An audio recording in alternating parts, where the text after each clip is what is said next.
Can you really get enough potassium if you're doing carnivore? Well, let's go into it. First, I want to explain a little bit about how potassium works.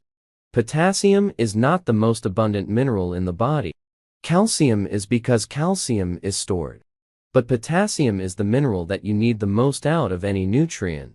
As far as a daily amount, you need like 4,700 milligrams a day.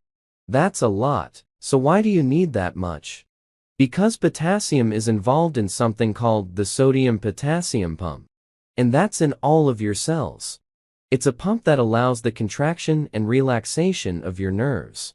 Not to mention the fluid inside and outside the cells. Let's talk about if you have too much potassium or too little potassium, okay? So too much potassium. The word for that is called hyperkalemia. That's too much potassium, not enough potassium. Alright, so what would cause a high level of potassium? Well, mainly it's going to be kidney disease because the kidney can't get rid of the potassium. And so it just builds up in the body. It's extremely rare to develop too much potassium in the blood from dietary potassium, or even taking supplements, if certain blood pressure medications.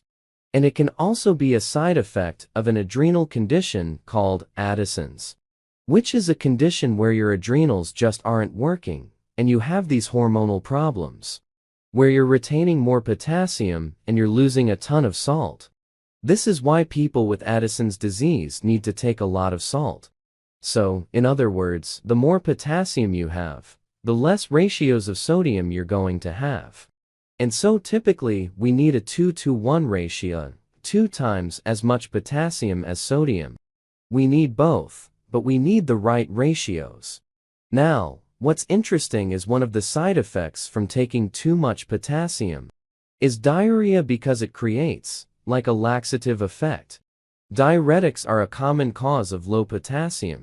Steroids are another cause of low potassium. Another interesting cause is a crush injury. So you have this injury where you have trauma. You lose a lot of potassium from that. Hallucinations and depression are a common cause of low potassium. In fact, when you get a surgery, the requirement for potassium goes up too. Now that you know a little bit about potassium and the need for potassium, most people think that potassium only comes from plants.